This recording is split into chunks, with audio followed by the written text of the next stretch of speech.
Hi, I'm Rashinjit Singh Ambani, AS14341, and today I'll be presenting on the characteristics of Animalia. I hope you like our presentation. First and foremost, let's take a look at the characteristics of Animalia. The first characteristics is that Animalia are multicellular heterotrophs. Now, what is heterotrophs? As you can see on the first point, heterotrophs are organisms that feed on other living things. Heterotrophs can be divided into herbivores, carnivores, omnivores, and parasites based on their eating habits. Moving on, the other characteristics of the organisms in the Animalia kingdom is that they are diverse in many form and size.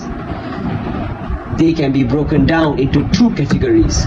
One, the invertebrates, and the other, the vertebrates.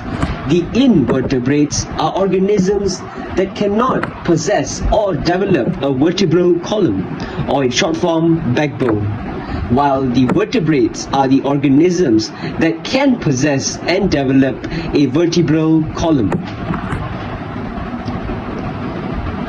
It also consists of 35 phyla, which most of it occur in the sea. The other characteristics of the organisms in the Animalia kingdom is that their cells lack cell walls.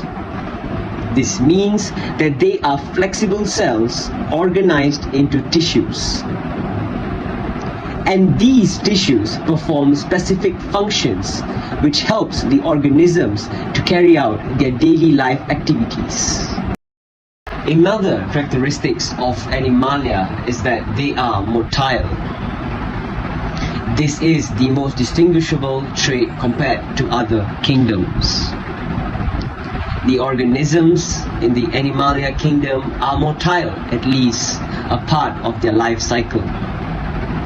Well, this can be due to cell flexibility and of course evolution of nerve and muscle tissues. As you can see on the slide, we have a picture of a sponge, or we can be called as sponges, which is also an organism that lives in the sea. Not to forget that the organisms in the Animalia kingdom can reproduce sexually, and they also can reproduce both sexually and asexually. They also undergo embryonic development. Now, my friends, I know you might be scratching your heads thinking what is endoderm and what is ectoderm and mesoderm. But let me give you a brief explanation of what they are. Well, they are the three primary germ layers found in early embryonic development, while ectoderm being the most outermost layer, mesoderm being the middle layer, and endoderm being the innermost layer. They all give rise to tissues and organs. As you can see in the previous slide, we talked about the embryonic development. Now in this slide, let's take a closer look at the embryonic development and how they undergo it. On the most top left of my screen, you will see a ball-like figure that is actually a zygote. Now I know zygote is a very familiar word among all students. Now let's see what happened afterwards. Now this zygote will tighten to form a 8-cell stage, and the lines in between the 8-cell stage is what we call a cleavage. This 8-cell stage will then tighten even more to form a blastula with even more visible cleavage. Now let's take a closer look at this blastula. As you can see, the cross-section of this blastula has a thing that we call blastocele. Now, this blastula will arch upwards from the bottom to form what we call a gastrulation to occur. As you can see on the most bottommost left, the colored picture will show you on how the structure of the blastula is. the endoderm, the ectoderm, the blastopore, the gastrula, and also the blastocoel. Let's take a look at the classification of animals. Now, of course, these animals are arranged according to the evolution of animals. It is arranged from the most simplest to the most complex. They are also arranged based on their characteristics. Each animal has their own characteristics, and therefore we need an arrangement for it. And that is the use of this classification method. The true classification of kingdom Animalia that we will study is, of course, the phylum Porifera, as you can see in front of your screen, and the phylum Cnidaria. Now this will be further explained by my other fellow mates. Hi, I'm Hannah Jasmine and AS13564, and I'm going to present on the characteristics of Porifera. Phylum Porifera, or commonly known as sponges, is a part of Parazoa, which is a subkingdom of Animalia. They are the most primitive of multicellular animals. Porifera means pore-bearing because they bear numerous pores on their body. The characteristics of phylum Porifera is asymmetrical. The shapes and sizes vary and are brightly colored. They are aquatic animals. Some are marine animals and some live in fresh water. Phylum Porifera starts as larva and becomes sessile, which means immobile. The structure of Porifera consists of a central cavity called spongicle. Next, ostia, which are incurrent pores, functions to leak water into spongicle through system canals. This basically means the water will seep through the ostia and into the spongicle. The spongicle opens out by oscula, and water will be excreted. More branch canals and oscula means more complex for food capture. The body plan of Porifera consists of spongicle, mesohyl, ostia, and osculum. These are called the sponge body. It is separated by mesohyl and has an outer and inner layer. Next, pinacocyte, or flattened cells, is an outer layer cell that is formed to cover the sponge. It also phagocytizes large food particles. Third cell, choanocyte, or flagellated cells, is an inner layer cell that generates water current and filters food particles from water.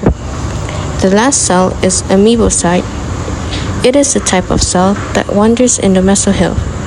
Its function is to digest food from water, transport nutrients from cell to cell, and secrete spongin and spicules to strengthen and protect the sponge. Phylum Porifera can reproduce sexually or asexually. These are two types of sexual reproduction. The first one, hermaphroditic, which means the organism has both female and male sexes.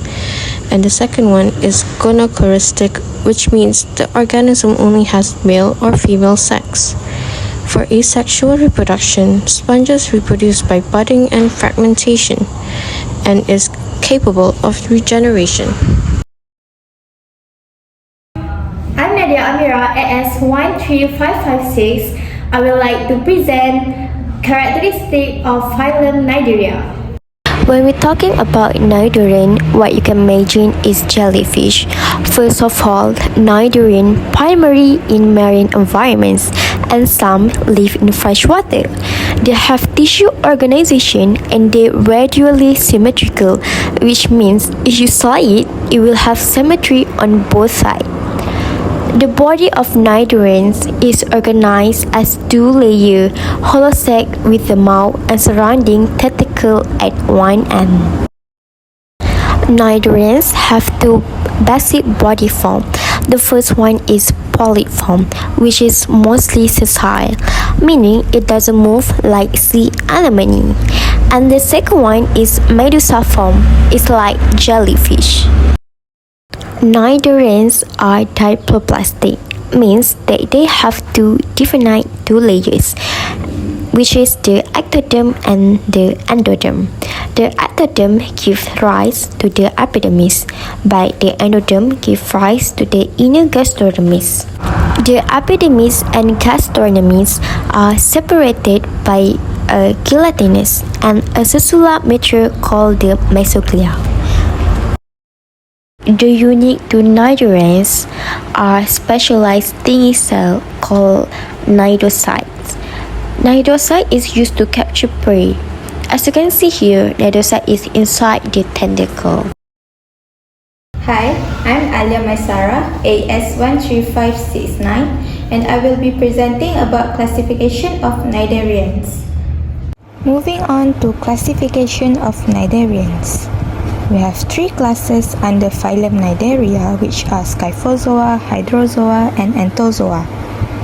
So first is class Hydrozoa. Hydrozoa lives in freshwater ponds and streams. It is carnivorous, means it feeds mostly on fish eggs and larvae. There are two examples of Hydrozoa, which are Hydra and Obelia. Hydra exists only in the polyp form, and it reproduces by asexual and sexual reproduction. Next, Obelia possesses a life cycle in which polyp and medusa are of equal importance. Obelia polyps are dimorphic because there are two types of colony, which are feeding polyps and the reproductive polyps. Following, we have the second class of Cnidaria, which is Anthozoa. Class Anthozoa contains the sea anemones and corals. Unlike other cnidarians, Anthozoans do not have a medusa stage in their development. They have either individual or colonial polyps only. Lastly, we have class Scyphozoa, also known as true jellyfish. Class Scyphozoa comprises the jellyfishes.